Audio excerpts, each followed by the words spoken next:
Hello mga ga, hindi pa po tayo nakapag-video ng ibang recipe po natin or yung bago po nating recipe. Mamaya sisikapin po natin. At ito lang muna yung aking video. Share ko lang po yung ginawa kong 6 na kilo ng dough ng ating Bavarian. At sa dami naman ng klase na ginawa po natin na tinapay, ay ito lang po yung natsambahan na na-videohan po natin. At yung mga tinapay na hindi po natin na-videohan, ay yun lang naman yun mga ga. Paulit-ulit lang naman namin na ginagawa pang araw-araw. At yung klase ng mga tinapay na yun, ay halos na i-post na po natin dito na i-upload na po natin yung mga recipe. Itong 6 ko na kilo ng dough ng ating Bavarian ay isang masahan lang po yan at pagkatapos ay hati-hatiin ko lang po yung ating dough at saka na po natin lagyan ng mga iba't ibang flavor or yung food color. Gumamit lang po ako dito ng flavor at saka food color dito sa ating mga dough. At sa ating mga coating naman dito ay mayroon na po tayo dito mga upload kung paano ba natin ito ginagawa. Ito mga ga ay powdered milk po ito. Milk boy po yung gamit ko at hinaluan ko po ito ng konti lang po na luto na harina. Bali, lutuin po natin yung harina.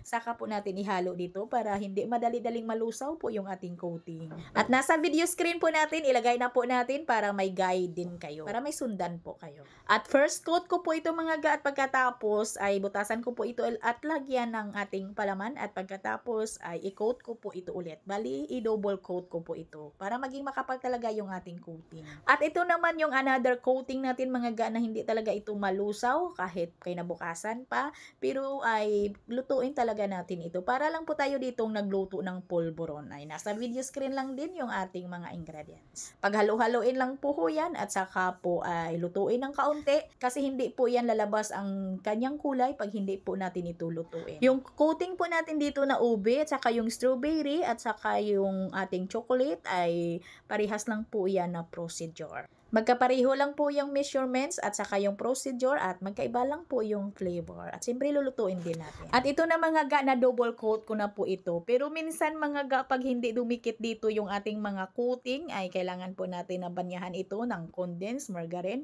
or nasa sa inyo na yan kung anong ibanyan ninyo para dumikit lang dito yung ating coating sa ating donut. Ako minsan mga ga pag nakikita ko po or napapansin ko na dumikit lang naman dito yung ating coating sa ating donut ay hindi na po ako nagbanya. Hindi ko na po binanyahan yung ating donut. Ay dinouble coat ko na lang. At baka may magtatanong sa ating palaman ay andyan po sa video screen, lagay po natin. At ang nilagay ko dyan na recipe ng ating palaman ay pang 3 kilo ho yan ng ating dough. At syempre lulutuin nyo din yan mga ga hanggang sa lumapot yung ating palaman. May mga video na po tayo niyan. At itong packaging ko mga ga ay clamshell po yung tawag nito. At yung lumaliit dito ay wala po itong nakalagay na sizes. Wala po itong nakalagay na kung ilang ml. Itong malaki na clamshell po natin na ito ay may nakalagay po ito na L200. Pero walang nakalagay kung ilang ml po ito. At hanggang dito lang po tayo mga ga at bye-bye!